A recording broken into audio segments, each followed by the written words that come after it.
Francia sconvolta dall'orrore e la paura, terrore che serpeggia in tutta Europa. Il fondamentalismo islamico non è mai stato così vicino a noi, così vicino al nostro paese. In una Parigi sotto assedio, la polizia fronteggia gli attentatori dello Charlie Hebdo, asserragliati in una tipografia in un paesino a nord, e al contempo, in un quartiere della capitale, un affiliato ha fatto irruzione in un locale ebraico. 500 chilometri ci separano dall'orrore che subito ha fatto scattare l'allarme, alzando il livello di sicurezza anche nella nostra regione.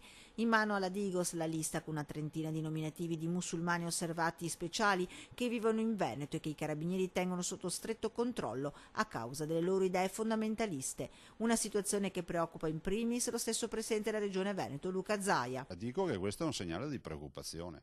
Dico che quando ci allarmavamo, ci preoccupavamo e ci preoccupiamo per i 200.000 immigrati che sono arrivati con Mare Nostrum, non vogliamo, almeno io non voglio dire che siano 200.000 delinquenti, ma dico che c'è il rischio concreto che almeno una mela marcia su 200.000 ci possa essere. Non è una questione di essere razzisti, continua il governatore Zaia, ma concreti nei confronti dei veneti che chiedono sicurezza. La Digos intanto controlla, interroga in un Veneto tutt'altro che tranquillo. Solo l'estate scorsa le verifiche avevano portato ad allontanare da San Donà di Piave un musulmano che si professava imam per le sue idee fondamentaliste.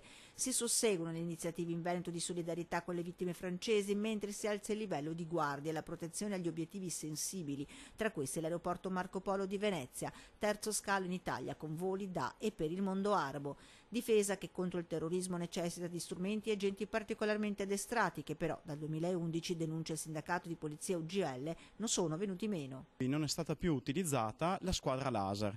In pratica è una squadra di 23 agenti addestrati proprio per la sicurezza, ma dal punto di vista di far fronte all'esigenza contro il terrorismo.